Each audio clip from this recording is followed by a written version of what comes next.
I don't know what it is about January, but I always. Hold on, I'm sorry. Can you give me a initial? My name? Yes, you don't have to say your name. You can say initial if you I want can to. just say it. And where you from? My name's Shania Unique. I'm from Newberry, South Carolina. Currently living in Atlanta. Okay, And there I'm you gonna go. tell my story.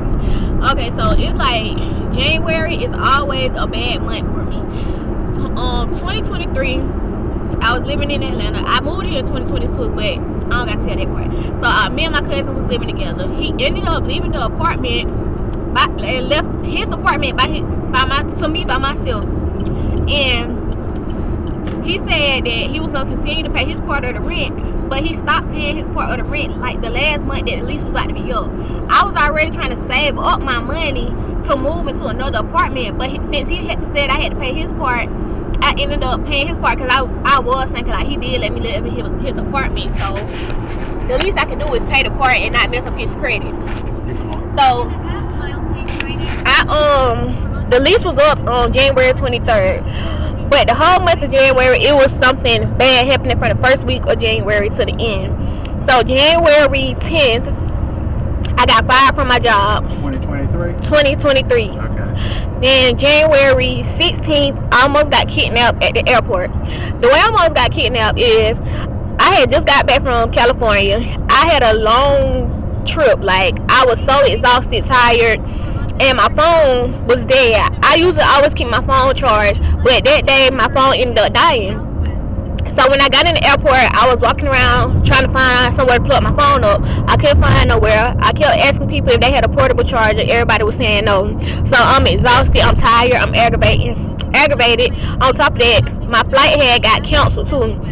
So I was walking to the share ride. I had never got a Uber from the airport, so I didn't really know where to go. But I thought about one day, like a week before that, I met a dude at the airport, and he was telling me how I can go to the ride share area to get a ride.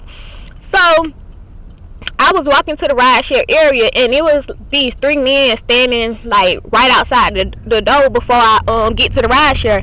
And so one of the men, he was like, "You looking for an Uber?" And I was like, "Yeah." So he was like, "Come on, I got you." He was like real fidgety. So I'm like, "Okay." So I was like, "Hold on, let me get my money out of my pocketbook."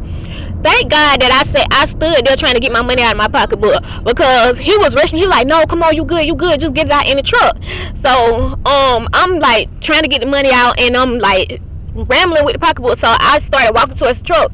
So I get in the truck and I shut the door. As soon as I get in there and shut the door, police walked up to the car, and he was like, "Why are you soliciting?" And the man was like, "I'm not soliciting." Well, first he opened my back seat, and he was like, "Do you know him?" And I was like, he an Uber driver, right? And the police was like, "Get out of the car."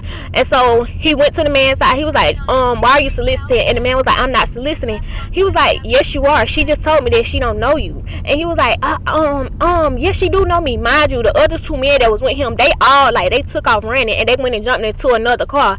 And so when I'm opening the door, when the police telling me to get out, the man tried to grab my arm, and he was like, "Nah, don't go, you good." And I was like, and I snatched away from him, and I just jumped out of the car. And I started hurry up and walking away.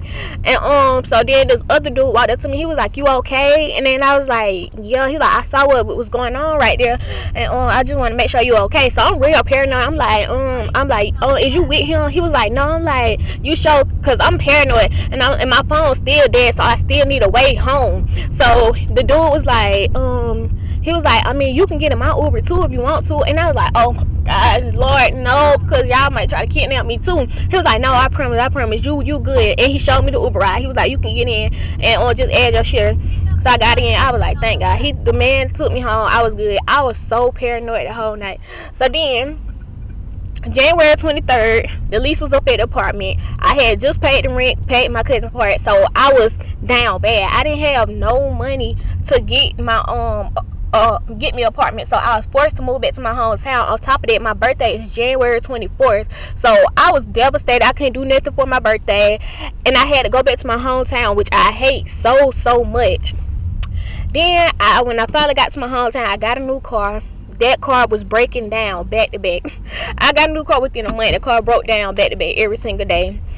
It was just a long 2023, and now fast forward to 2025. I'm having car problems again. January 1st, I was Ubering. No, I was door dashing. My tire went flat in my car. So I went to a tire place. When I went to the place, they changed the tire. Next day, the car broke down again while I was on the way to work. Then my car got towed on my birthday again this year, and now I'm out of a car, and I'm still just trying to figure my life out.